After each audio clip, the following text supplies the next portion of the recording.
Bonjour, honorable Pierre Kangou Diambaye. Bonjour, madame. Pour des rares personnes qui ne vous connaissent pas, qui est l'honorable Pierre Kangou Diambaye? Merci. Pierre Kangou Diambaye est un citoyen congolais, comme tous les autres. Au départ, j'ai une formation de fonctionnaire de l'État, ancien fonctionnaire de l'administration des finances. À un moment donné de la vie, au fur et à mesure que j'ai progressé dans ma carrière, j'ai senti le besoin, l'intérêt qu'il fallait de sortir de ce confort que m'offraient mes fonctions d'agent de l'État pour faire un peu plus participer de manière plus active pour la communauté congolaise. Voilà la raison qui a fait que je devienne politicien. Et pour cela, je me suis dit, je dois le faire pour faire passer des idées, pour faire un travail avec un peu plus d'intelligence, un peu plus d'efficacité, parce qu'il faut reconnaître que depuis l'avènement du pluralisme politique et syndical dans notre pays, l'arène politique avait été envahie par les tout venants et le nivellement s'était fait par le bas. Je me suis lancé le défi de dire je vais apporter un petit plus pour remonter quand même le niveau du débat national et donc apporter une expérience pour faire autrement les choses, ne pas se contenter de décrire ce qui ne va pas. Il faut réfléchir, apporter de l'innovation, des idées qui font avancer la communauté nationale. Voilà ce qui m'a poussé à faire de la politique. Sinon, dans mes fonctions de fonctionnaire de l'administration des finances, je n'avais vraiment pas besoin de faire la politique. Mikolo tosekanaki na mosolo ya mboka Kongo ekoki tofungwani misolelo tomoni bozoba nyonso tosali po ya kobongisa Kongo avenir. Parlons de le financement japonais. L'honorable Pierre Kangou est dans ses démarches pour que le financement arrive. Non, pour qu'il y ait financement, c'est d'abord le travail du gouvernement. Parce que JICA est une agence publique de financement, une agence japonaise. Et ce sont des accords qui se font d'État en État, c'est-à-dire le gouvernement japonais qui nous donne un prêt à travers notre gouvernement. Le travail que nous, députés nationaux, avons fait, c'était de valider ces crédits-là à travers un vote parlementaire pour que nous ayons les financements nécessaires un peu pour améliorer la situation de la distribution de l'électricité dans nos communes respectives. Mais il n'y a pas que le Moamba, il y en a pour toute la République démocratique du Congo, et où il y en a eu pas mal. Donc voilà un peu ce qui a été fait. Très bien. Honorable, il est député national, fait mandat. Qu'est-ce que l'honorable Pierre Kangou a promis ou encore en retour parce qu'il a besoin d'être voté? Alors pourquoi on doit voter? Voilà, comme je l'ai dit, c'est un engagement citoyen que je pris pour représenter mes compatriotes de Moamba. C'est un travail difficile, harassant, mais exaltant en même temps. On s'est dit, il faut le faire pour sa communauté. Ce n'est pas pour ceux qui sont dans les Moamba qui nous suivent, ils savent ce que nous avons fait. Dans le cadre du travail de proximité avec la population, représenter dignement cette communauté de Moamba à travers des prises de parole sur des questions d'intérêt général, de grande importance, et apporter une voix pour améliorer la perception des choses, pour améliorer le travail parlementaire à travers principalement les travaux au niveau de la Commission économique et financière. C'est ça le travail que nous faisons.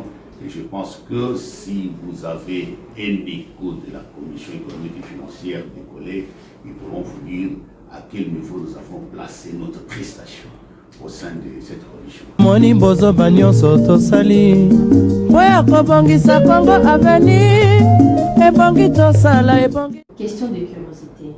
Hier, j'étais sur le terrain en train d'interviewer la population de Moamba. Tant de réalisations en souvenir de l'honorable Pierre Kamoudi. Il a fait ceci, il a fait ci, là, on a vu des ponts, l'éclairage public. Alors je me suis dit, même de cas des aides sociales, parce que vous avez aidé plusieurs personnes, alors j'aimerais savoir le rôle d'un député. D'abord, le travail classique, c'est légiférer la loi et contrôler le gouvernement congolais. Mais voir honorable Pierre Kamoudi avec tant d'actions, j'aimerais savoir c'est dans quel cadre. Parce que, comme je viens de le dire, que le rôle du député, c'est pas de faire le pont, de faire tout ce que vous avez eu à faire. Et pourquoi vous avez eu à le faire? Vous savez, c'est vrai que le travail classique d'un député, c'est légiférer et de contrôler le gouvernement. Nous le faisons, encore que on a plus légiféré que contrôler le gouvernement. Il n'y a pas eu beaucoup d'émissions de contrôle en ce qui nous concerne. Et pourtant, je suis membre de la commission économique, financière et de contrôle de l'État. Mais malheureusement, bon, le mandat que nous venons de terminer, je ne me souviens pas avoir fait 2 missions. Il y en a eu une seule, une mission de contrôle, et qui n'est même pas arrivée à son terme. Voilà. Donc ce travail-là n'a pas été fait. Bref, ce n'est pas là la question que vous posez. Pourquoi nous intervenons de cette manière-là? Mais imaginez bien que nous sommes dans un environnement socialement extrêmement difficile aujourd'hui.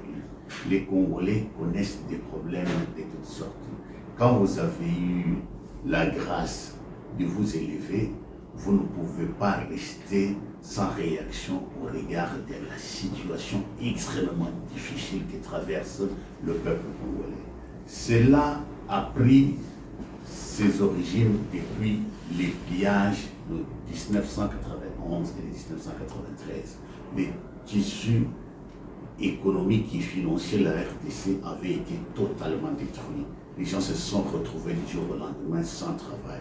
La reconstruction économique et financière, la reconstruction de l'État congolais est un travail très difficile qui se fait lentement. Vous savez, dans la vie, il est facile de détruire une maison, quelle qu'elle soit. Vous pouvez la détruire en moins d'1 minute. Elle est par terre.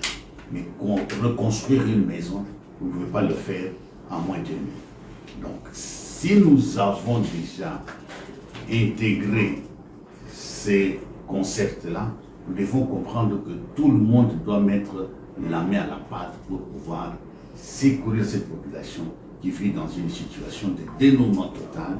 Alors, celui qui a un peu, il doit donner aussi à celui qui n'a rien pour lui garantir ne serait-ce qu'un brin d'espoir, pour se dire que nous avons cette société qui nous impose une certaine solidarité dans la prise en charge des difficultés, partager, mutualiser les difficultés afin de pouvoir à la fin en mutualiser les bénéfices. Alors vous ne pouvez pas vous attendre tout le temps à ce qu'on puisse vous donner et vous en retour vous ne donnez rien. Moi je vais vous donner un exemple. J'ai été boursier de l'État congolais, c'est grâce à la RDC et que j'ai eu le bénéfice de participer à des concours. Je suis allé étudier en France et tout ça, parce que l'État zaïrois m'en avait offert l'opportunité, la possibilité. Et tant que les choses sont difficiles, moi j'ai pu bénéficier de cela. En retour, qu'est-ce que je fais? Je dois me mettre aussi à la disposition de mon peuple pour pouvoir l'aider, pour pouvoir le secourir, pactiser avec ce peuple de manière que les gens comprennent que parfois on a besoin chacun l'un de l'autre. Voilà un peu ce qui justifie ma manière de faire les choses. Nous sommes presque arrivés à la fin de notre entretien d'aujourd'hui. Un message à votre base de Moamba. Au Moamba, je suis en train de dire que nous vous avons représenté avec beaucoup d'efficacité, d'abnégation. Parfois, nous ne sommes pas laissés emporter par des envolées lyriques que les gens ont l'habitude de suivre quand il y a des plénières, parce qu'il y a la caméra de la télévision qui est là, les gens se mettent à parler, mais une fois qu'il faut faire le travail parlementaire, se passe dans des commissions. Alors là, nous sommes plus nombreux. Il nous est arrivé sur plus de 90 députés au niveau de la commission économique et financière. Parfois, nous nous retrouvons simplement à 10, 15, 20. la plupart des gens se défilent quand il s'agit de faire le travail difficile. Vous ne le voyez plus. Et ça, on le constate régulièrement. Voilà pourquoi je me suis donné une discipline. Ne pas parler tout le temps, même quand ce n'est pas nécessaire. Pour prendre la parole, j'ai réfléchi plusieurs fois avant d'en trouver l'intérêt pour que les gens me suivent. Sinon, quand vous vous mettez à parler à tort et à travers, vous banalisez la parole et à ce moment-là, la population ne sait pas vous suivre. Voilà un peu ce qui est ma devise, d'autant plus que ma préoccupation, mon obsession, ce qui fait que je me réveille chaque jour, que je me dise je dois faire la politique, c'est aider à l'émergence d'une intelligence stratégique collective. Ce qui nous manque pour moi en tant que gestionnaire public, c'est cela.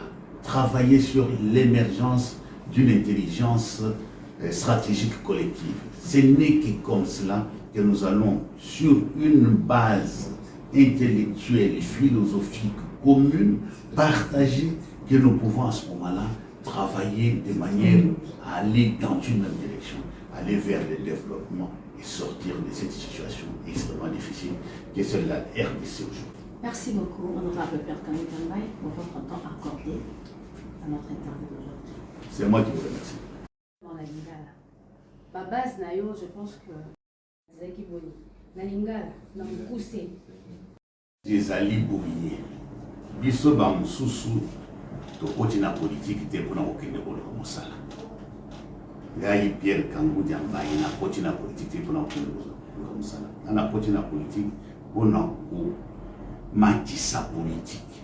Pona ko tombola politique. Pona fandaki na tali ndenge politique ezali ko salima depuis que un père est parti État Koufaki Maréchal Mobutu a décrété pluralisme politique et syndical et belé ya bato baye kokota na politique na masolo oyo ezali kaka kokende koluka émotion mais pas kokanisa na ndenge yake ndenge nini tokoki kobongisa mboka ekende liboso ntango namonaki ndenge wana yango nakamataki mpe décision koloba nakota na politique voilà yango nde nasalaka mikolo biso kokanisa par exemple makambo ya développement kotana ba dossier bili kuna kotala ndenge nini kosala désenclavement ya ville ya Kisasa zaki bakotisa kingai ujenga moko na mikotisa na projet kotala ndenge nini kosala par exemple désenclavement ya Kanuka eza na mwamba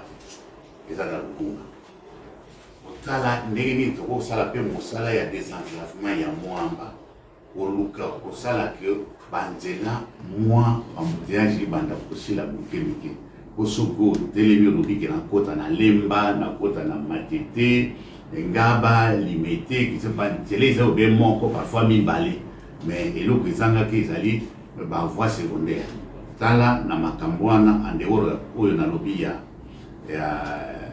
Kanuka na Lemba topesaki makanisi mpenza eutie pa Pierre Kangou po basalela biso nzela oyo ezali na place oyo batekaka bapierre tombale oyo eza koleka devant première porte et baza efungwami wana eleki devant Notre-Dame d'Afrique okoti okei kobima nde okende ntina ikoloki eke kozwa kotango il faut esala boucle wana mobimba donc esala tour na nzela ndenge eleki devant la commune mosusu eleka na nsima ya commune na miso kuna ebima na Saint-Augustin bakutana liboso na Saint-Augustin oui bakutana niveau ya Saint-Ophile ekende kobima ntina Itimbiri ekokende ti ekoti na kote ya la source eke kokota na Ngaba ezwi Kanyoka ti na avenue de l'Université wana eza mosala Pierre Kangou asali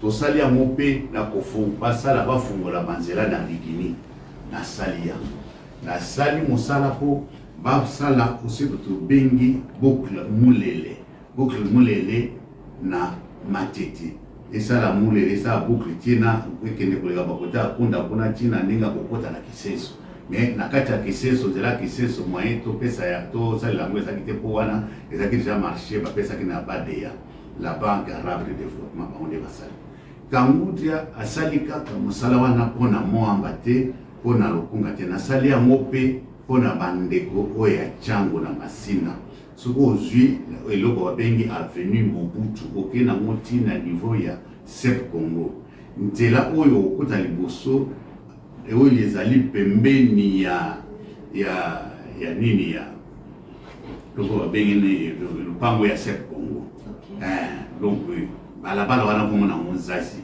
na démontrer na baéquipe oyo bazalaki wana ke okosala nzela comme une ouverture place wana ekende kobima ti na marché de liberté avenue Nzazi okende liboso kiti na niveau ya paroisse oyo kuna Sainte Famille ebimi kuna na seti eke kobima na côté ya hôpital Roi Baudouin ti na marché de la liberté de manière telle que bato ya côté wana oleba bimaka nano ti bakei boulevard bambouteillage okoma na esika babengi boulevard Kimbuta ekangami et tout ça okolekisa temps mieux vaut bato mosusu bakotaka na kati bakende obimela na côté ya marché de la liberté donc tosali nyonso wana tosali mpe makambo masusu na ndenge ya intérieur tozalaki na mosala pour voir comment faire en sorte que le fleuve Congo est comme le vrai boulevard. Je suis en train d'étudier eloko wana na baninga et tout ça. Totala eloko nento sala pour réhabiliter les ports ya kala ya Onatra et tout ça na baninga. Donc je suis en train de faire ce travail là na bâtiment mingi. Et puis na sengi na bande comme soso tozaki na bango que toyoka to comprendre ce que c'est que l'économie pona nini toza na page oka mboka ese komaki na ndenge ekomaki mpona koreleve yango tokende na makanisi mingi te économie toyoka yango ezali pa biloko moko très simple c'est-à-dire otali quelles sont les priorités ya être humain ndenge motu nyonso azali eloko ya liboso bien sûr il faut komela mai mais il faut kolia. Donc, l'économie, il faut ça autour d'abord, il y a Kolia. Organiser production pour Batbalia chaque jour. Mao Tse-tung, l'ancien président de la Chine, il a commencé à pouvoir à Chinois c'est pour que chaque Chinois ait ce qu'on appelait un bol de riz par jour. L'air a gagné et l'Okowana. Il a déjà Kokufa. Mais l'air Chinois comme une indépendance alimentaire et si bakeli bosso tango moto allié atondi a jouer sika ya kolala ça c'est la deuxième préoccupation parmi les besoins de base kolia oloka sika kolala et sur kolata de mais keba soko letena elamba okolata ngote botala bato ya oyo memaki na Allemagne na bitumba ya 40-45 1940-1945 na bitumba ya Adolf Hitler bato wana esika bakomaki lokola bazalaki susu na eloko ya kolia ete bakundaki bamosusu bazalaki lisusu ata na elamba te moto okanisa elamba ezali lisusu te donc kolia eza likambo ya liboso faut tosala mosala biso toza na mpasi mingi te mpasi tozali nango ezali ya koforme bato vers une agriculture moderne bisika ya kolona kosala bilanga ezali ebele ya kobokola biloko ya bibwele mpona bato balia bisika ezali nango donc soki tosali une bonne organisation intelligente tokobima na mpasi oyo ya nzala bakongole ebele baza nango voilà un peu baréflexion nga nazali kopesa so tosilisi wana kotonga mboka kotonga bandako kokende koluka bato libanda te bopesa mosala ba formation professionnelle na ba jeune bozali ebele vous le jeune ici bayikola ndenge nini batongaka bandako omoni likambo oyo ngai na fandeli yango mingi bayebalandaki makambo ya logement sociaux bayebiki na lobaka yango na procès ya 100 jours na lobaki kopesa mosala ya kotonga ba logement sociaux na bapaya te bopesa na bakongole ata atongi mabe kotonga mabe wana ekopesa mayele alobi non awa totongaki mabe tobongisa boye yango nde epesaka développement na mboka likambo mosusu te eza na mboka ata moko te na mokili oyo ese développe eke koluka bapaya libanda mpo baya kotongela bango mboka mboka ezwaka force ezwaka forme ezwaka bato ya bwanya bato ya mayele na kotonga d'abord bandako donc biloko ya kolia kotikala mopaya te place ya kolala kotikala mopaya te oyo makambo mosusu malandi koloba bakisi banini tout ça okosangana na bapaya problème ezali te kolia kolala na bino kelasi ya bana okende otinda bato libanda te ngai nafandeli makambo wana bato bamonaki ngai nayebisaki par exemple bato ya limete mombeli ngai kanguja nayebisaki bango ke nakobunda nakokende komona ministre ya formation professionnelle dans bon direct pour basala eloko ba réhabiliter l'école professionnelle na mombeli eloko wana esalani ngai moko nazaki na makanisi yake totonga ta biso moko soki makoki mamonani totonga école de formation professionnelle na côté ya Mazalemba Kisenso mais tokona na makoki te tokobunda soki biso moko tozwi te tokendolokata na gouvernement pour eloko wana esalama oyo alimete ndenge na lobaki l'État sali yango tosali mosala ya lobbying po esalema tosali yango oyo mosusu makambo matikali ezali lokola komona bato bon na makambo ya ba inondation okende kokiri yaliki po moto soko alali alamuka te de mai ekoteli na ndako soko okomi na problème ya mai ekokotelaka yo na ndako makanisi kozala lisusu tranquillité obanda komona pasi bainano bamoni makambo ya inondation te bayebi te pasi nini ezalaka me biso boye totambola mingi tofanda bisika ebele toyebi pasi wana c'est pour cela que ngai soki nafandi nakende kosala bacurage na barivière lokola rivière matete oyo ezali kokabola lemba na Kisenso lemba na matete tosala bacurage plus d'une fois pour que bato bazala tranquille voilà ko makambo oyo biso tosali na niveau ya moamba pour que moamba ekende liboso na suki wana te na kote ya ndanu tosalaki nayebi te soki bino botambolaki soki bokomaki kote wana bakoyebisa bino ke Kanguja est le seul depuis ndanu esalama ti lelo nakendaki kosala ce qu'on appelle une digue po mai ya ntili ekotelaka bato te me bautaki koyebisa ngai lere nakendeki kuna na ndanu ke moto moko ayaki kokata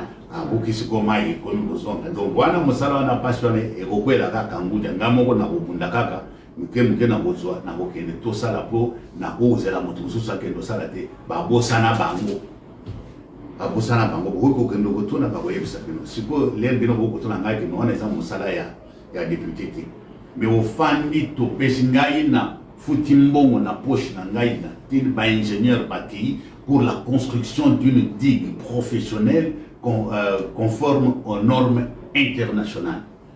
Mais l'air va couper sa conclusion, c'est plus de 5 millions de dollars. J'ai ces dossiers-là. Je suis en train de... J'étais déjà parti. La Keniki déjà pour la ministre, il y a ITPR, mais il va vous ça la main. Ma coquille, ma monana qui tient à gouvernement pour passer à l'Ikamboa. Na Keniki, le sous-sous n'a déponant pour na yokaki message batinde la kingaïla. Ce qui m'a les bêtis.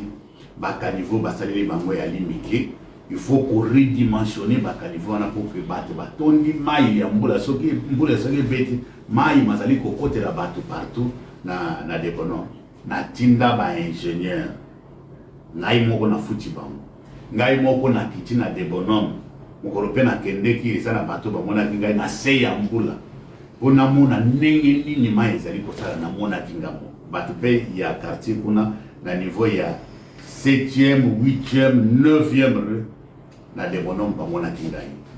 Ok, to sali musalawana, conclusion avec ingénieur de Bimi, 2 900 000 dollars. 2 900 000 dollars, quand vous êtes à l'embongo à la tête. Tu peux bon dans la dossier, ils allaient déjà prêts, tu peux payer ça dans le gouvernement. Tu suis pêché dans le gouvernement. Mais il faut qu'on l'endera. Na kamba gouvernement, na ndingepe, banguna bakote libiso na makamba M23, to pesa kaka pa kolobake au gouvernement ko salate. Eloko wana bitumba na este sa kolia mbongo na ndenge ya mokiti zali mbongo ekoki kosala développement ya mboka mais il faut ko bunda ko tika mboka ekende te ezali ba sacrifice pe tozali kosala mboka ezali ya biso bango na bakoteli biso M23 sema M23 Rwanda bakoteli biso yango gouvernement bayebisa biso alobi bon ba dossier bino bomemi ezali me botala sika tozali na problème pe ya guerre en plus ya élection. Donc voilà pourquoi ba dossier wana nyonso tosalaki mpona moamba et ba réaliser yango na tisi kote mais biso tokofanda ni te tokolandela makambo wana chaque fois pour ba réaliser bato ya ndanu bato ya des bonhommes bango nyonso bachesile mais mpona kosukisa na bato ya Kisenso par exemple bato ya Kisenso nayebi te bokende na Kisenso botuna banda 2017 tilelo je suis peut-être à 150 000 sacs dans la lutte anti-érosive pour en avoir pesa basaki ne ba mususu butu okotikela bango basaki bango bakeye koteka na wenza matite pasi mingi bino baza na pasi so tosali effort toke kosomba basaki tokumbeli bino bosala mosala ya kobloke érosion et continuer baninga mosusu bazoya bakoyibaka basaki ba donc tosali mosala mona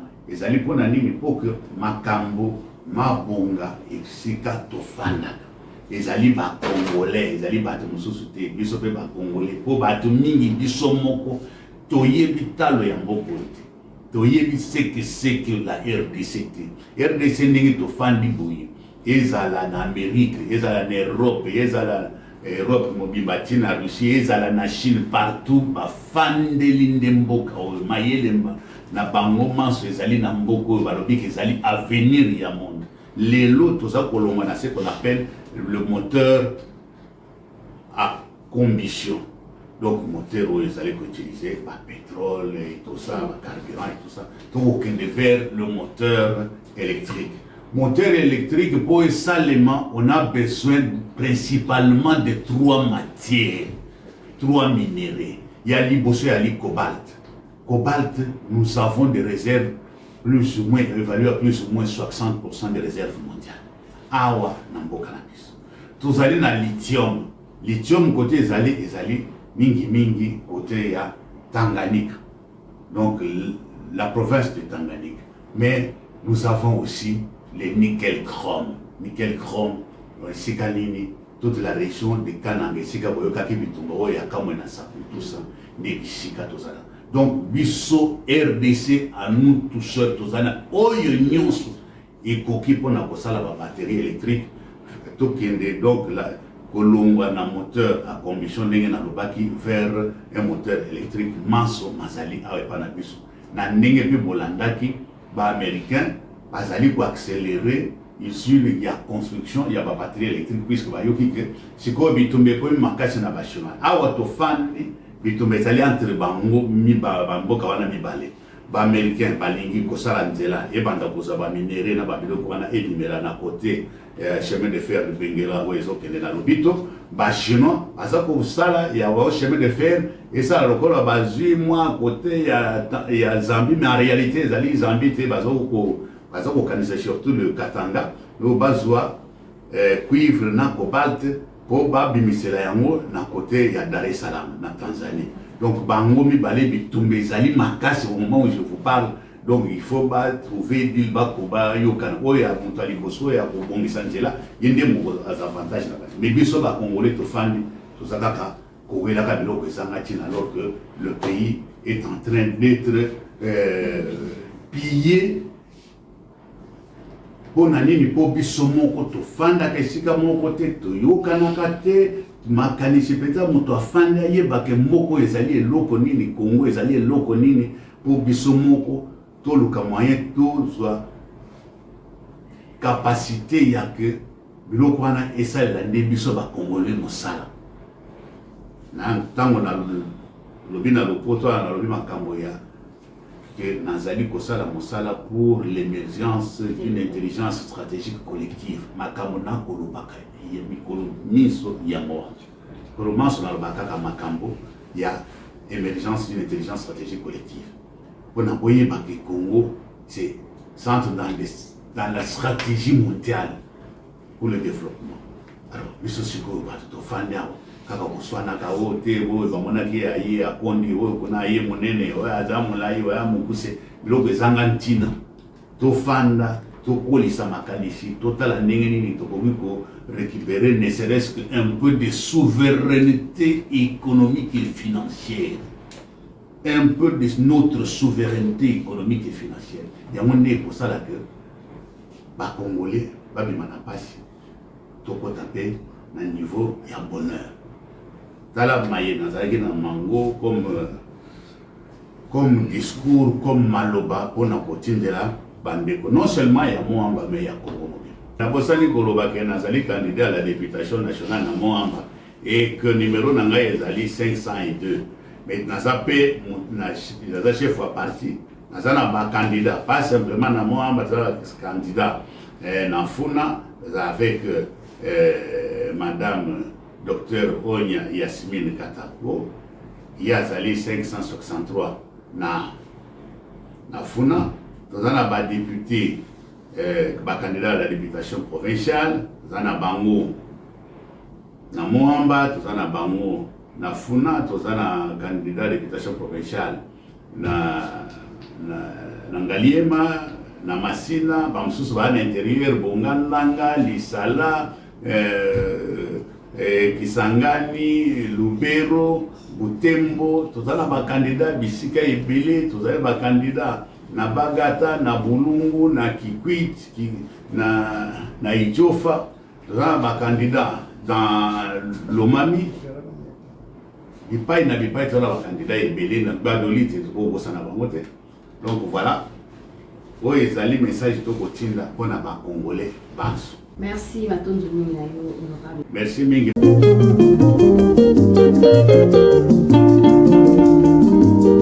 Mikolo tosekanaki na